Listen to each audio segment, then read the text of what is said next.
మన దేశంలో నాకు బాగా కోపం దరిద్రం ఏంటంటే ఒక డ్రైవింగ్ లైసెన్స్ అప్లై చేసుకోవాలంటే నీకు ప్రాసెస్ ఎవరు చెప్పారు కరెక్ట్ గా. బ్రోకర్ దగ్గరికి వెళ్తే వాడన్నా 3,000 అవుతుందంటే వాడు చేసేస్తాడు. అవును. ఒకటి ఏదైనా నీకు ఆన్లైన్ లో ఒక వెబ్సైట్ లో నువ్వు చేసుకోవాలంటే తెలియదు, ఎక్కడికి పోవాలి, మీ సేవకి వెళ్ళిపోండి అంతే. నువ్వు బీటెక్ చదివి ఉంటావు, మీ సేవలో చేసేటోడు ఇంటర్ చదివి ఉంటాడు, నువ్వు వెళ్ళి వారితో పని చేయించుకుంటావు.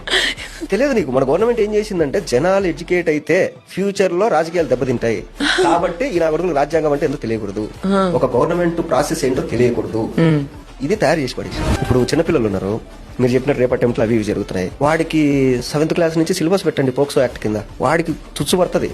అరే మనం వెళ్ళి పొరపాటున ఒక అమ్మాయిని గెలిపితే మనం 7 years జైలు వేస్తారంటరా అని ఒక భయం వాడికి ఏర్పడితే వాడు ఎందుకు వెళ్తాడు? నువ్వు ఎప్పుడు చేస్తున్నావు? వాడికి ఏమీ తెలియకుండా వాడు తప్పు చేసినప్పుడు తీసుకొచ్చి వాడి మీద సెక్షన్ 320 సెక్షన్ 240 అని చెప్తే వాడికి ఆ సెక్షన్ కూడా తెలియకుండా నువ్వు తీసుకెళ్లి జైలు వేసేస్తావు. వాడు ఆ తప్పు చేసిన తర్వాత సెక్షన్ గురించి తెలిసిన తెలుస్తుంది. తర్వాత నువ్వు ఎడ్యుకేట్ చేస్తున్నావు. అంటే మన వాళ్ళు ఎట్టుంటారంటే చనిపోయిన తర్వాత భగవద్గీత తినిపించినట్టు చచ్చిపోయిన శవానికి వాడు తప్పు చేసిన తర్వాత నువ్వు సెక్షన్ ఎక్స్ప్లెయిన్ చేస్తావు. వాడికి తప్పు చేయకముందు నువ్వు సెక్షన్ లో చెప్తే వాడు తప్పెందుకు చేస్తాడు?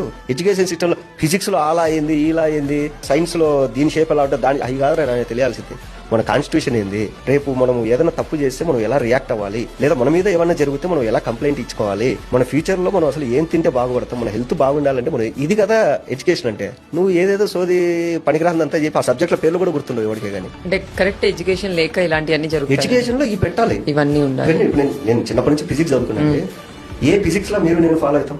అమీబా షేప్ ఇలా ఉంటది, ఏం చేసుకుంటారు మీరు అమీబా షేప్ తెలుసుకొని? ఎందుకు ఎన్ని దానివల్ల ఏం దమ్ముడి ఉపయోగం ఉందా మనకి ఏమన్నా? నువ్వు చిన్నప్పటి నుంచి ఈ సబ్జెక్టులు పెట్టి ఉద్యోగాలు కనీసం పనికొచ్చేది చెప్పాలి కదా. అట్లా నాకు మొన్న ఆర్సీ అప్లై చేస్తే సేమ్ ఇంతే, మీరు ఈ పంపించేసేయండి, బ్రోకర్ అప్లై చేస్తాడు, అది ఇది అని చెప్పి వాడు ఒక అడ్రస్ పెట్టాల్సింది ఇంకొక అడ్రస్ పెట్టి ఇదంతా ఎప్పుడు అనిపించింది కూడా. అమ్మ కనీసం ఇంత చదువుకున్నా నేను ఆర్సీ ఆన్లైన్ లో అప్లై చేసుకోలేనా? ఇంత దరిద్రంగా తయారు చేశారు కదా మన ఎడ్యుకేషన్ సిస్టమ్ నన్ను అనిపిస్తుంది.